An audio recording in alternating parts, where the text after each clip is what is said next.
How you doing, Sarah? This is Daniel Artest from the 9450. After having an amazing game in Maryland, setting that scoring record for Alabama, what clicked for you mentally and emotionally in that moment, and how you carry that same energy as you go into your pro career? Yeah, I think it's just being so grateful that I even get to play the game of basketball. For me, every single time I step out on the floor, I just love basketball so much. And so I just try to go out there every single night and just play as hard as I can and try to do the little things. And for me, for at the next level, it's just about doing those little things. LA has such amazing players, and I'm so lucky that I get to learn under all of them. And just get there, the vets, just understand how they do things. And at the next level, it's doing the little things. It's the rebounding, it's the assists, it's how you can defend, and that's what all goes into not just a 45-point performance, it was the other things too. Next question, also from the front row to your right. Hey, how you doing? Chris from the Chris Gunther Show. Congratulations. What is it that you're really looking forward to the most at the next level? I think it's just learning from other people. Like I said, it's just there's so many great players in the W, and I'm so excited for the competition, for the athleticism, and just a new chapter in my life. I've been in college for 5 years, and so I'm just ready to start that next chapter. Sarah Ashlee, next question, second row, slightly to your right.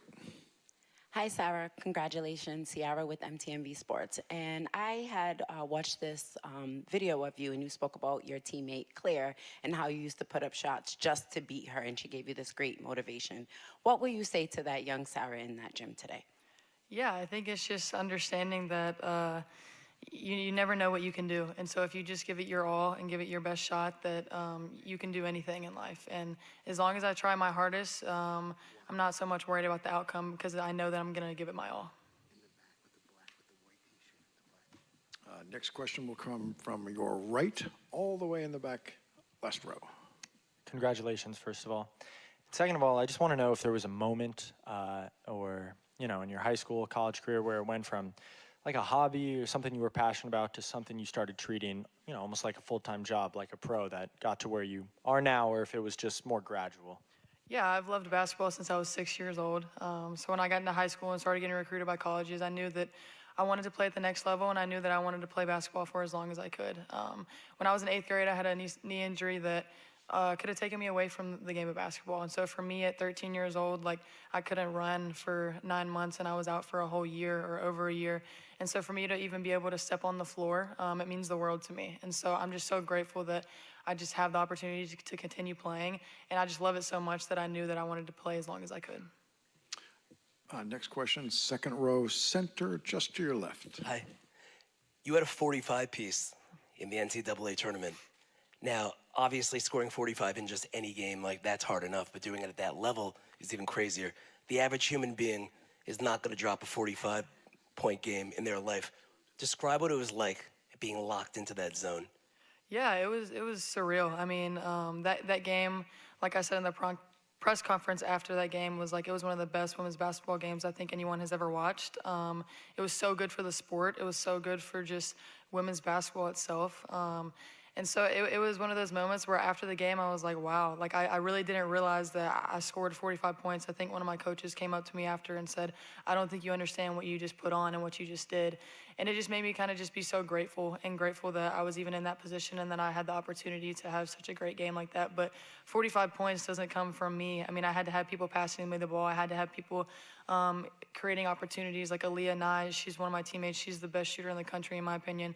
And if people were to come off of her, I was going to hit her the shot. So it gave me an ability to get downhill and get to the rim. So if I didn't have teammates like that on my team, that 45 would never be there. If I didn't have coaches that love me and support me and always encourage me, that 45 would never be there. So yes, it was in my name 45, but I take it as an Alabama thing for me. I'm not gonna say. I don't know. that would be very hard. There's amazing defenders in the W, and I would just be so grateful to just even be on the floor. Next question, second row, center. Congratulations, Sarah. Now that you're in LA, you're going to be around a bunch of players that all have very interesting style, and especially with sneakers. You have Kelsey with Under Armour, wearing Curry, also Cam with New Balance. What can we expect to see you wearing? I feel like we see you wear Kobe's usually. What can you bring to the W? Yeah, I mean, I'll see what they wear and maybe try on some of their stuff and just go from there. I mean, I love the Kobe shoe. I've always worn it. But for me, I think it's just, like you said, like my new teammates, they have all these shoes that I'm lucky that I even get to be a part of that with them. And so I'm really looking forward to their style and seeing what kind of shoes they wear. All right, I want to go to Zoom for one. Jordan. Jordan, if you would, please. Hello, Jordan Television Sports. Congrats on getting drafted. I guess just talk about how excited you are to, play alongside players like Dearica, Kelsey, and Rickea in Los Angeles. Yeah, I mean, all three of those players are just amazing players. I'm so blessed and so lucky that that I get to do that. I played against Rickea when I was in the SEC for about 4 years, and so I know how hard she works. I know how great of a player she is, and then she's also such a great person. And so, and then the other two, like I'm just really excited to get to know them, be around them. But it's just about learning from them because they have experience. They're more experienced than me, and so I'm just so grateful and lucky that I have those people to learn from. Sarah, thank you. Thank you very much. All set.